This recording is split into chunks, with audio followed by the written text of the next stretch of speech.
Combien y a-t-il de dieux? Il n'y a qu'un seul Dieu. C'est un seul Dieu en combien de personnes? Il y a 3 personnes en Dieu. Alors, c'est un petit peu compliqué à comprendre.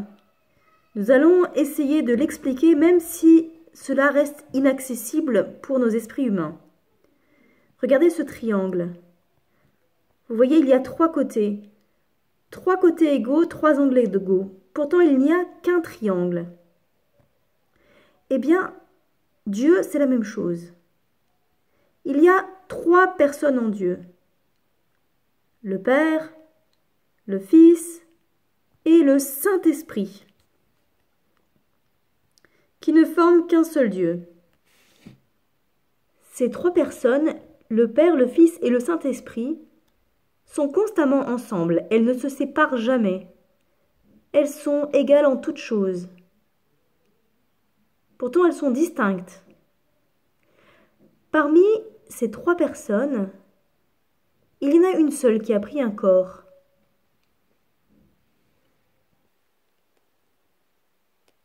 Qui est-ce à votre avis?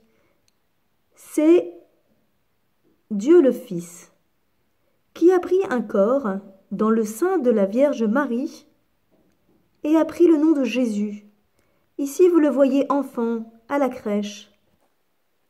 Il est adulte, il a 33 ans, il est sur la croix. Nous en avons parlé lors de la séance sur le Vendredi Saint. Voici à peu près une représentation de Dieu, bien qu'elle soit bien sûr très imparfaite. Dieu le Père n'a pas pris de corps. Dieu le Fils, le Sauveur, a pris un corps pour se faire homme.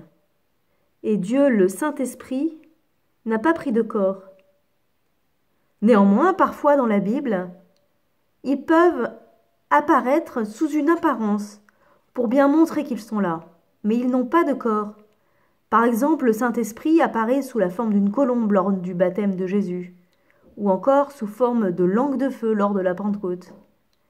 Quant à Dieu le Père, lors du baptême de Jésus, on entend du haut du ciel une voix qui dit « Celui-ci est mon Fils bien-aimé ». Cette voix est là pour nous montrer que Dieu le Père est bien là, et que les 3 personnes agissent toujours ensemble. Mais le Père et le Saint-Esprit n'ont pas pris de corps. Voici une autre représentation, quoiqu'elle soit très imparfaite. Regardez ce que tient cet enfant dans les mains.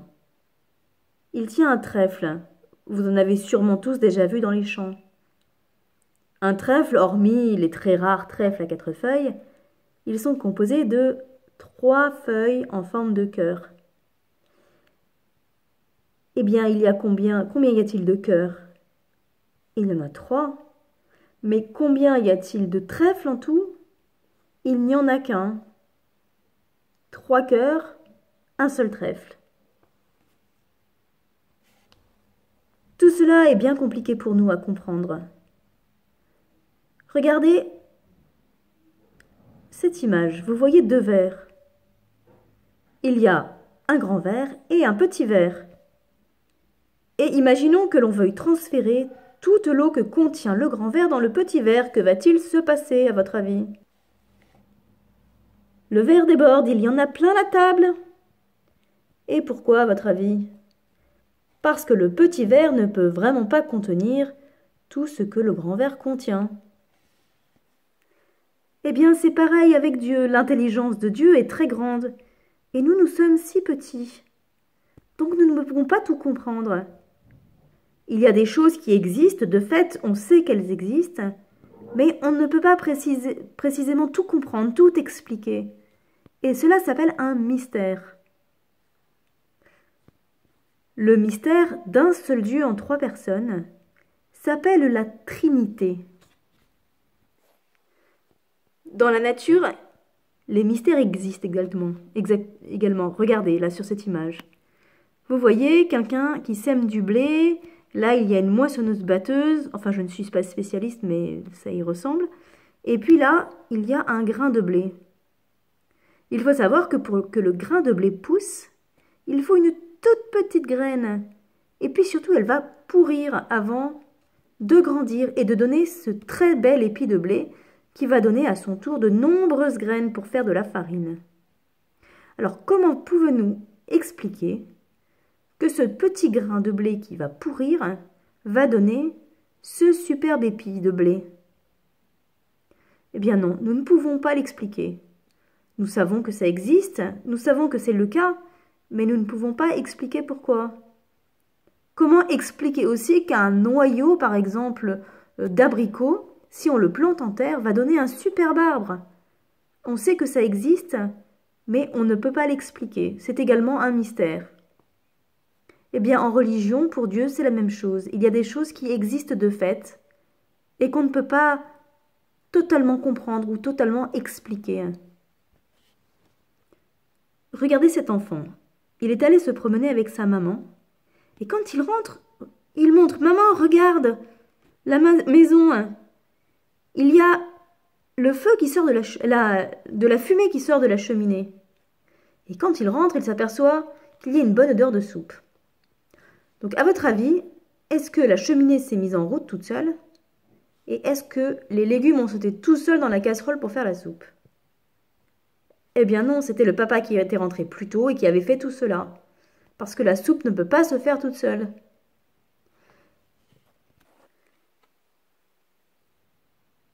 Tout ce qui a été créé est créé par Dieu. Le monde n'a pas pu se faire tout seul. Que signifie créer? Regardez ce boulanger qui fabrique son pain. Que lui faut-il pour faire du pain? Il lui faut de la farine, il lui faut de l'eau, de la levure et il lui faut également la chaleur d'un four. On peut dire que le boulanger fabrique son pain avec des matériaux, des matières premières. Mais il ne peut pas créer, parce que créer, cela signifie faire à partir de rien. Dieu, lui, peut créer. Il peut penser et dire « je veux qu'il y ait cette étoile » et l'étoile existe. Mais nous, est-ce que nous pourrions créer une étoile? Non, nous ne le pouvons pas, parce que Dieu seul peut créer. Nous pouvons fabriquer, transformer, mais pas créer. Dieu a fait une création tout à fait ordonnée. Regardez, ces enfants jouent sur le bord de mer. La mer, elle a des vagues qui avancent, qui reculent, qui avancent, qui reculent, et tout est ordonné. Dieu est partout. Lorsque nous allons à l'école, lorsque nous jouons, lorsque nous dormons, Dieu est toujours là. Et si je monte dans un avion très haut dans le ciel, est-ce que Dieu sera là? Oui, Dieu sera toujours là. Et si je descends dans une cave où il fait tout noir, est-ce que le bon Dieu sera toujours là? Oui, il sera toujours là. Dieu est partout. Il sait tout et il voit tout. Ces enfants jouent à cache-cache et regardez, celui qui est à gauche, il est en train de chercher ses petits camarades. Mais à votre avis, est-ce que le bon Dieu voit les autres derrière l'arbre? Oui, il les voit. Et s'il fait tout noir et qu'une fourmi noire se promène sur une pierre noire, à votre avis, est-ce que le bon Dieu va la voir? Oui, le bon Dieu la voit. Dieu est éternel. Cela veut dire qu'il y a toujours eu Dieu et qu'il y aura toujours Dieu. Dieu n'a ni commencement, ni fin. Il n'est pas comme nous, il n'est pas une créature. Est-ce que les anges sont éternels? Non, les anges ne sont pas éternels puisqu'ils ont un commencement, ils ont été créés par Dieu. Et la terre, le soleil, les animaux et nous-mêmes, est-ce que nous sommes éternels? Non, nous ne sommes pas éternels. D'ailleurs, il y a 100 ans, nous n'existions pas. Avez-vous déjà été au pôle Nord?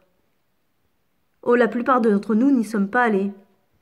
Pourtant, nous savons que ça existe, nous savons que les pingouins existent, nous savons que les ours polaires existent. Pourtant, nous ne les avons jamais vus, nous n'y sommes jamais allés. Mais nous le savons, parce qu'il y a des hommes qui sont allés là-bas, qui ont vu, qui ont pris des photos et qui nous ont raconté. Et aux États-Unis, nous n'y sommes pas tous allés. Pourtant, nous savons que ça existe. Nous le voyons aux informations télévisées, nous le voyons sur Internet, et nous le savons parce qu'il y a des gens qui y sont allés, qui prennent des photos et qui nous montrent, même si nous n'avons jamais vu, nous-mêmes, de nos propres yeux. Et nous les croyons. Regardez à gauche, c'est Charlemagne. Alors là, c'était un personnage historique qui, à l'époque duquel il n'existait pas de photos, donc on ne peut pas revenir sur l'argument comme pour les États-Unis par exemple, où on pourrait dire qu'il y a des gens aujourd'hui qui y habitent et qui nous envoient des photos par Internet. Au milieu, c'est Saint-Louis et à droite, c'est Sainte Jeanne d'Arc. Donc tous ces gens qui sont des personnages historiques et qui ont vécu il y a longtemps, nous ne les avons jamais vus.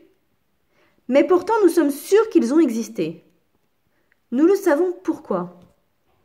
Nous le savons parce qu'il y a des gens qui ont vécu à leur époque, qui ont écrit sur eux et qui nous ont raconté. Et grâce à eux, nous savons ce qu'ont fait ces personnages et nous sommes certains qu'ils ont existé. Eh bien, avec le bon Dieu, c'est exactement la même chose.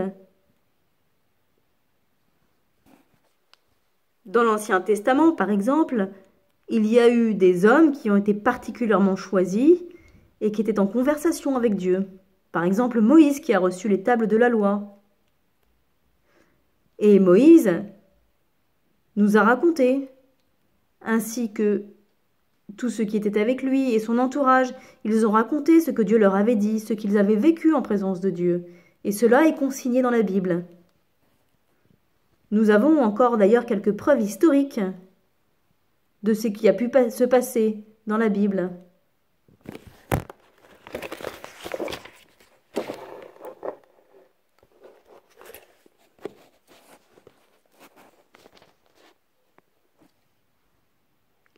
Les 4 évangélistes, Saint Jean, Saint Luc, Saint Matthieu et Saint Marc, ont consigné dans les évangiles qui se trouvent dans la Bible ce qui s'est passé pendant la vie de Jésus. Il y a eu de nombreux témoins qui ont rapporté, qui ont attesté. Et nous avons encore des preuves historiques de la vie de Jésus. Par exemple, son tombeau, le linceul de Turin et tant d'autres encore.